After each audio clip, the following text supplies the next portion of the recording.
பிதா குமாரன் பரிசுத்தாவின் பேராலே ஆமென். கிறிஸ்துவுக்குள் மிகவும் பிரியமானவர்களே, புதிய நாளை காண்பதற்கான கிருபையை ஆண்டவர் நமக்கு பாராட்டி இருக்கிறார். இந்த நாளிலும் கூட ஆண்டவர் நமக்கு உணர்த்திய இறை வார்த்தை அது மத்தேயு எழுதின சுவிசேஷம் அதிகாரம் 21வது அதிகாரத்துல 13வது வசனம்.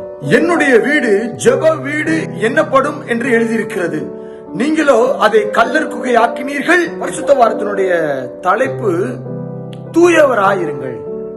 நான் தூயவனாக இருக்கிறேன். நான் ஆண்டவரோடு கூட ஒப்புரவாகி விட்டேன்.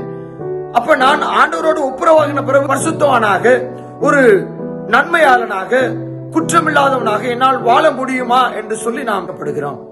இந்த பரிசுத்த வாரத்தினுடைய தலைப்பு தூயவராகுங்கள். நான் தூயவராக அழைக்கப்பட்டிருக்கிறேன்.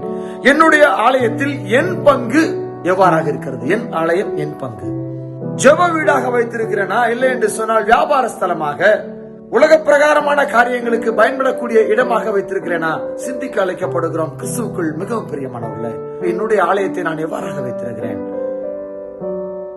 துதித்தலுக்கும் ஜெபம் செய்வதற்கும் ஆண்டவரை ஆராதிப்பதற்கும் நான் வைத்திருக்கிறேனா, இல்லை என்று சொன்னால் என்னுடைய ஆலயத்தை நான் எவ்வாறாக வைத்திருக்கிறேன்? இது நமக்கான கேள்விதான்.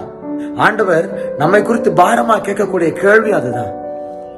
என்னுடைய வீடு அது ஜெப வீடா இருக்கிறதே, என்னுடைய அருமை மகனே மகளே, அதை நீ ஏன் கல்லர் குகையாக மாற்றுகிறாய்?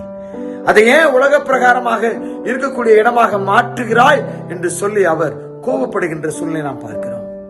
தாவீதின் குமாரனுக்கு ஓசனா என்று சொல்லி எல்லாரும் ஆர்ப்பரித்து துதிக்கின்ற வேளையில ஆசாரியருக்கும் அந்த பரிசேயருக்கும் கோபம் வருகிறது. துதிக்கக்கூடிய இடங்களிலே அந்த துதித்தல் இல்லாத காரணத்தினால அந்த வீடு அது கல்லர் குகையாக மாற்றப்பட்டிருக்கிறது. நம்முடைய இருதயம் அப்படித்தான். நாம் ஆண்டவருடைய துதித்தலும் ஆண்டவருடைய நாமத்தை எப்பொழுதும் சொல்லிக்கொண்டே இருக்கவில்லை என்று சொல்லி சொன்னால் நம்மளுடைய உள்ளமும் அது கல்லர் குகையாக மாறிவிடும். ஒப்புக் கொடுக்கலாமா? ஆண்டவர், நான் தூயவராக இருக்க நான் அழைக்கப்பட்டிருக்கிறேன், நான் பரிசுத்தமாக இருக்க அழைக்கப்பட்டிருக்கிறேன், கிறிஸ்துவோடு கூட நான் ஒப்புரவாகி விட்டேன், நான் பரிசுத்தமாக இருக்க அழைக்கப்பட்டிருக்கிறேன், நான் கல்லர் குகையாக அல்ல பரிசுத்தமாக இருக்க அழைக்கப்பட்டிருக்கிறேன் சொல்லி ஒப்புக் கொடுக்கலாமா? ஒப்புக் கொடுப்போம். நாம் தூயவராக வாழ்வோம். கர்த்தர் தாமே நம் அனைவரையும் ஆசீர்வதித்து பாதுகாத்து நடத்தி காத்துக் கொள்வாராக. ஆமென். God bless you.